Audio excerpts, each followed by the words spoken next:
আসসালামু আলাইকুম, কেমন আছেন সবাই? আশা করি সবাই অনেক ভালো আছেন।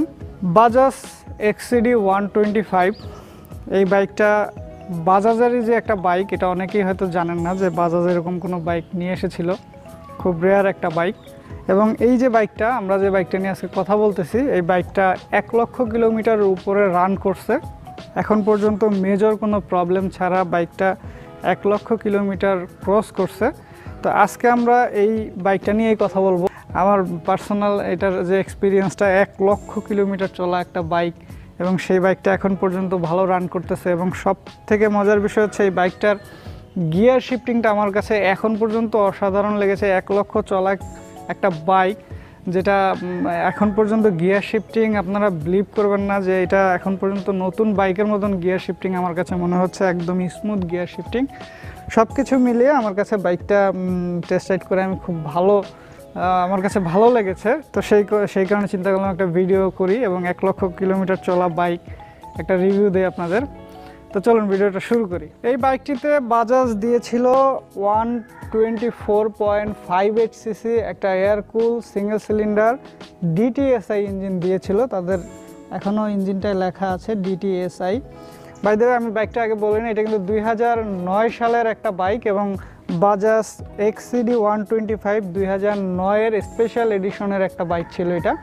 এবং এই বাইকটা বাংলাদেশে খুবই কম, এটা বাইকটা সেলই হয়েছে কম। এখন এটা কেন হয়েছে, এটা আমরা যদি অ্যানালাইজ করি, এই সময় এই বাইকের সাথে কিন্তু বাজাজ ডিসকভার 135 বাইকটা মার্কেটে ছিল এবং ধারণা করা যায় ওই বাইকটার জন্যই সম্ভবত এই বাইকটা সেল কম হয়েছে, কারণ এটা 125 সিসি একটা বাইক। তো এই বাইকটা তারা DTS-Si টেকনোলজির ইঞ্জিন দিয়েছিল এবং এই বাইকটাতে তারা ডুয়েল স্পার্ক দিয়েছিল।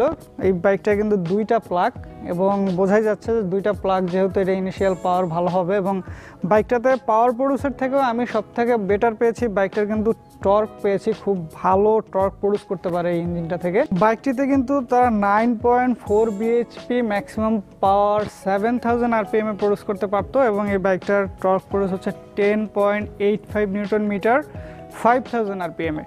তো আমার কাছে বাইকটার কিন্তু টর্ক প্রডিউসটা খুব ভালো মনে হয়েছে। 125 সিসি একটা বাইক এবং সেটার টর্ক প্রডিউসটা আমার কাছে যথেষ্ট ভালো মনে হয়েছে। আর বাইকটা তো বাজাজের অন্য যে বাইকগুলো, বিশেষ করে ডিসকভার সিরিজের যে বাইকটা রয়েছে সেটার সাথে অন্য সব কিছু মোটামুটি মিল রেখেছে তারা। ফ্রন্টে টেলিস্কোপিক এবং রেয়ারে কিন্তু অ্যাডজাস্টেবল সুইং আর্ম দিয়েছিল। আর বাইকটাতে টায়ার সাইজ যদি বলি, এর ফ্রন্টে ছিল 2.75 17 ইঞ্চের এবং রেয়ারে 3.00 17 ইঞ্চের, যেটা আমরা 317 বলি সবাই। আর ফ্রন্টে এটা ডিস্ক ব্রেক এবং রেয়ারে ড্রাম ব্রেক। আর একটা কথা বলি না, এই বাইকটা কিন্তু আসলে মূলত ড্রাম ব্রেকই বাংলাদেশে এসেছে, শুধুমাত্র স্পেশাল এডিশনের বাইকে আপনি ডিস্ক পাবেন। তো যাই হোক, এই বাইকটা বাংলাদেশে সেল হয়েছে কম এবং এটা যে বাজাজ XCD 125 বাজাজের একটা বাইক, এটা অনেকে বিলিভ করে না। বাইকটার ফ্রন্ট সাইডের লুকিংটা যদি দেখাই, বাইকটা কিন্তু ফ্রন্ট সাইড থেকে কিছুটা পালসারের একটা ফিল রয়েছে, পালসার 150-র মতন। তবে এটাকে মিনি পালসার বললে ভুল হবে না, ছোট পালসারের মতোই কিছুটা লুকিং আছে। আর ফ্রন্টের সাথে তারা একটা হ্যালোজেন দিয়েছিল। তবে এই বাইকটা XCD 125 বাইকটা কিন্তু তাদের ওই সময়কার তারা কিন্তু ডিজিটাল মিটার নিয়ে এসেছে এবং 2009 সালে একটা বাইকে ডিজিটাল মিটার, এটা কিন্তু 125 সিসি একটা বাইকে কিন্তু খুব একটা রেয়ার ব্যাপার ছিল। যদিও বাইকটার মিটারটা ফুলি ডিজিটাল না, এটার টেকোমিটারটা হচ্ছে অ্যানালগ টাইপেরই বলা চলে, সেমি ডিজিটাল মিটার বলা চলে। তবে ডিজাইনটা দেখে মনে হয় যে এটা একটা ফুলি ডিজিটাল মিটার এবং ওই সময় 2009-এ এসে একটা 125 সিসিতে এই ধরনের একটা মিটার কিন্তু খুব ভালো আকর্ষণীয় একটা মিটার ছিল। এখন যদি এটা কোনো ব্যাপার না। এছাড়া বাইকটার মূল বিশেষত্ব ছিল বাইকটার মাইলেজ।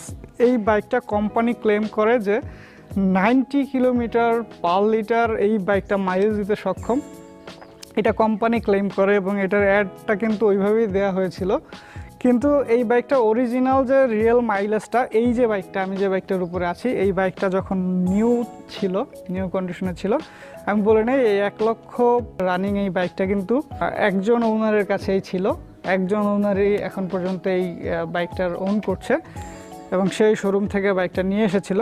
তো এই বাইকটার প্রথম দিকে এই বাইকটার মাইলেজ কিন্তু 65 কিলোমিটার পার লিটার পর্যন্ত এটা ছিল এবং বর্তমান সময় পর্যন্ত 50 থেকে 55 কিলোমিটার পার লিটার কিন্তু এই বাইকটা মাইলেজ দিচ্ছে এত বছর পরে এসেও।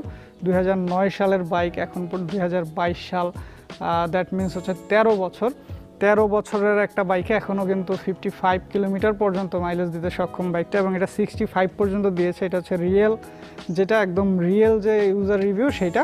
কোম্পানি ক্লেম করে 90 কিলোমিটার, তবে বাংলাদেশে এটা 65 পর্যন্ত এই বাইকটা দিতে সক্ষম হয়েছে, অন্য বাইকে বেশি কম হতে পারে। তো মাইলেজ ছিল এই বাইকটার একটা বিশেষত্ব। 125 সিসিতে একটা ভালো দুর্দান্ত মাইলেজ নিয়ে কিন্তু এটা মার্কেটে এসেছিল।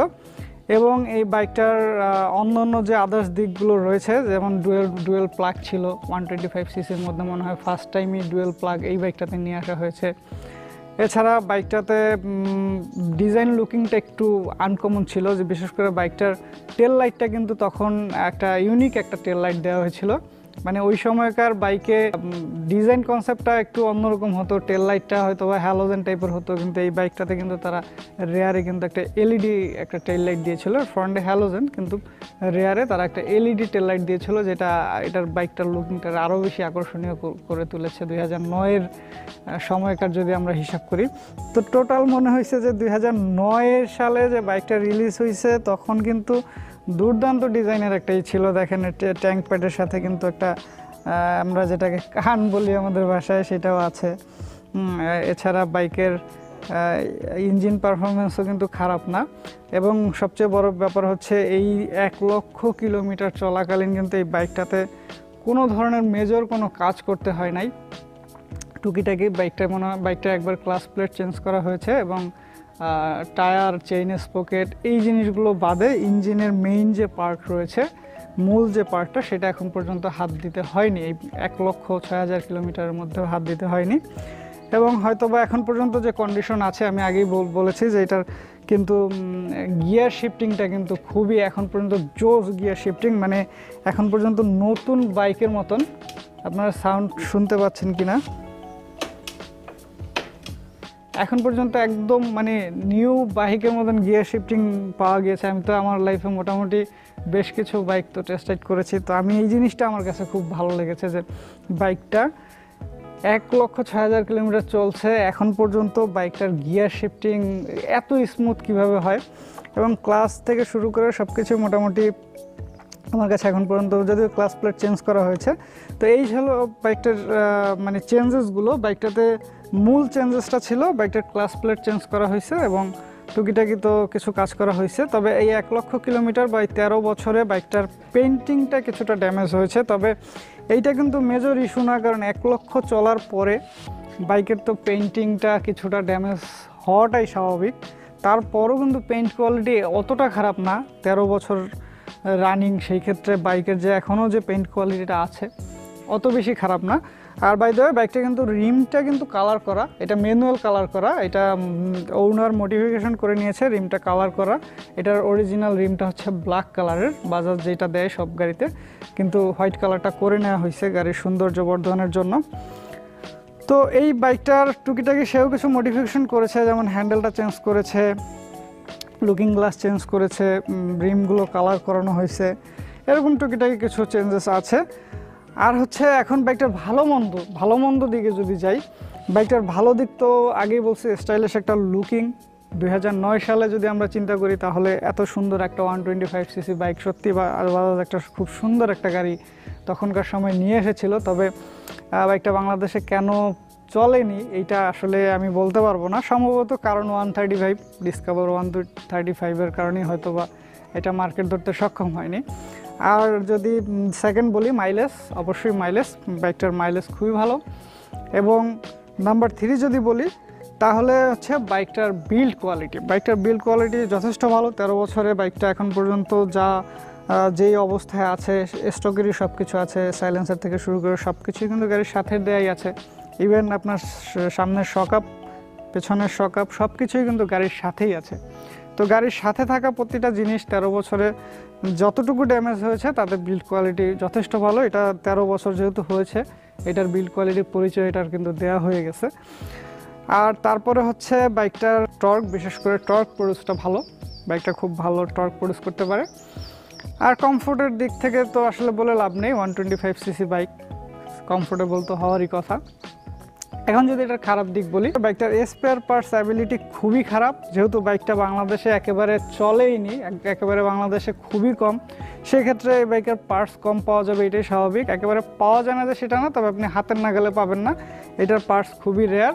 এটা হচ্ছে বাইকটার আর একটা খারাপ দিক। তবে যেহেতু সেকেন্ড হ্যান্ড বাইক, 13 বছর আগের বাইক, এটা খুব বেশি এখন সবার হাতে নেইও, 2-4টা যাও আছে মানুষের হাতে, সেগুলো আসলে মেনটেন হয়তো বা সব সময় তো আর করতে হয় না, সেই ক্ষেত্রে পার্টসের ব্যাপারটা আসলে ওইভাবে বলে লাভ নাই, যেহেতু বাইক এখন মার্কেট আউট হয়ে গেছে অনেক আগে। আর হচ্ছে খারাপ দিকের কথা যদি বলি, আর কিছু ওইভাবে বলার নাই, কারণ টায়ার সাইজটা তো 2009 সালে চিকন দিছে বা একটু পেছনে ওয়াইড লাগতো, এগুলো তো এখন বলে লাভ নেই, এটা তো 2009 সালের বাইক। বর্তমানে হলেও হয়তো বা এই বিষয়গুলো আসতো যে পেছনে হোয়াইট টায়ার প্রয়োজন। তো এই হচ্ছে বাজাজ এক্সসিডি 125-এর একটা ওভারভিউ। ভিডিওটা এই জন্য আসলে মেক করা, কারণ বাইকটা পার্সোনালি আমার কাছে মানে ভালো লাগছে। আর 2009 সালের বাইক, এখন পর্যন্ত যদি আপনাদেরকে সাউন্ডটা শোনাই আমি, মানে এখন পর্যন্ত সেলফ স্টার্টটা একদমই ক্লিয়ার কাজ করতেছে, এবং সাউন্ড কোয়ালিটিও অতটা কিন্তু খারাপ না এখন পর্যন্ত, যতটা খারাপ হওয়ার কথা ছিল 13 বছরের বাইক হিসেবে।